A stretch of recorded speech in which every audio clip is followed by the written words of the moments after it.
स्वयंपाकात स्वादाची जान, डीएम मसाले तुमच्या घराची शान। छत्रपती शासन महिला गृह उद्योग कबनूर इचलकरंजी घेऊन येत आहेत अस्सल परंपरेची मराठमोळी चव म्हणजेच डीएम मसाले। मटन मसाला, चिकन मसाला, धणे पावडर, गरम मसाला, बिर्याणी मसाला, तिखट, चवदार मसाले आणि चटणी म्हणजेच डीएम मसाले।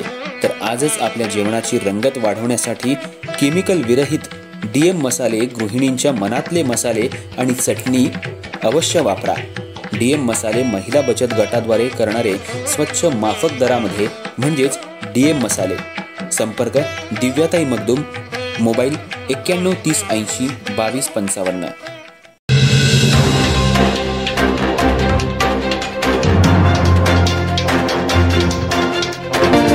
नमस्कार, मी तेजस्विनी मगदूम। एम मराठीमध्ये आपल्या सर्वांचं स्वागत आहे। पाहूया ठळक घडामोडी। इचलकरंजी शहरात महिलांसाठी स्वच्छतागृहे नसल्यानं तीव्र संताप व्यक्त करत आज महाराष्ट्र नवनिर्माण सेनेच्या वतीनं महापालिकेच्या अतिरिक्त आयुक्त सुषमा शिंदे यांना निवेदन देत धारेवर धरण्यात आलं। इचलकरंजी शहरात गेल्या अनेक महिन्यांपासून मनसे महिला विभागाकडून शहरात महिलांसाठी स्वच्छ आणि सुरक्षित स्वच्छतागृहांची मागणी सातत्यानं केली जात होती। महापालिकेला वारंवार निवेदन देऊन सुद्धा यावर कोणतीही ठोस कृती झालेली नाही। यावर मनसेनं तीव्र शब्दात निषेध व्यक्त करत आज महापालिकेच्या अतिरिक्त आयुक्त सुषमा शिंदे यांना निवेदन दिलं। इचलकरंजी नगरपालिकेचे रूपांतर महानगरपालिकेत झाल्यानंतर कर वाढला असला तरी महिलांना याचा कोणताही थेट लाभ झालेला नाही, अशी भावना जिल्हाध्यक्ष रवी गोंदकर यांनी व्यक्त केली।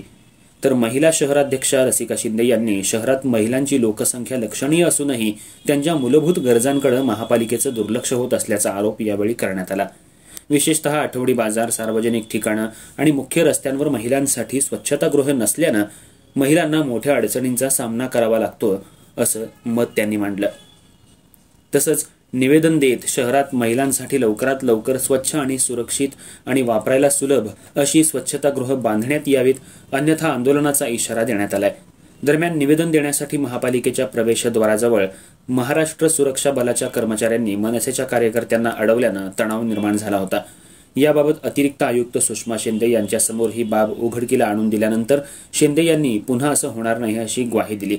अतिरिक्त आयुक्त सुषमा शिंदे यांनी स्वच्छतागृहाबाबत संबंधित अधिकाऱ्यांना याचा जाब विचारत चांगलीच कानउघडणी केली आहे। यावेळी अधिकाऱ्यांनी पीडब्ल्यूडी खात्याकडून भरीव निधी मंजूर झाला असून त्यामध्ये शहरातल्या 13 ठिकाणी महिलांसाठी स्वच्छतागृह बांधण्यात येणार असल्याचं स्पष्ट केलं। मात्र यावेळी राजेंद्र निकम यांनी कॉम्रेड के.एल. मलाबदे यांनी शहरात ठिकठिकाणी स्वच्छतागृह उभारली होती, मात्र ती महापालिकेकडून स्वच्छ करण्यात आली नसल्यानं काही स्वच्छतागृह पाडण्यात आली असल्याचा प्रश्न उपस्थित केला। यावर संबंधित अधिकाऱ्यांनी महापालिकेकडे निधीची कमतरता असल्यानं स्वच्छता होत नाही असं उत्तर देत प्रश्नाला बगल दिली। तसंच यावेळी स्वच्छतागृह साफसफाईचा ठेका घेतलेल्या मक्तेदारावर ताशेरे ओढत दंडात्मक कारवाई करण्याचे आदेश देण्यात आले। यावेळी रवी गोंदकर, राजेंद्र निकम, प्रताप पाटील, अभिषेक सारडा, रसिका साळुंखे, ॲडव्होकेट पूजा नायकवडे यांसह पदाधिकारी, कार्यकर्ते उपस्थित होते। महाराष्ट्र नवनिर्माण सेना वेळोवेळी वेगवेगळ्या शहरातले जे प्रश्न आहेत त्यांच्या संदर्भात निवेदन देतच असते। आज सुद्धा आम्ही आयुक्त मॅडमांना निवेदन दिलेलं आहे। सार्वजनिक स्वच्छतेचा अभाव आहे, महिलांसाठी स्वच्छतागृह नाही आहेत, त्यामुळे आम्ही निवेदन दिलेलं आहे। महिलांचे बरेच प्रॉब्लेम असतात आणि अशा प्रॉब्लेम जर महानगरपालिकेकडून सुटत नसतील तर ही खूप मोठी शोकांतिका आहे। एकदा नाही तर महाराष्ट्र नवनिर्माण सेनेनं असं 3रं निवेदन दिलेलं आहे। आता तरी त्यांच्या मागे जे ब्रीदवाक्य लिहिलं आहे की जनहितासाठी आम्ही आहोत, त्याचा अंमलबजावणी आता करतात की नाही एवढंच आम्हाला बघायचं आहे आणि इथून पुढे आम्हाला निवेदन द्यायची वेळ येणार नाही अशी अपेक्षा व्यक्त करते।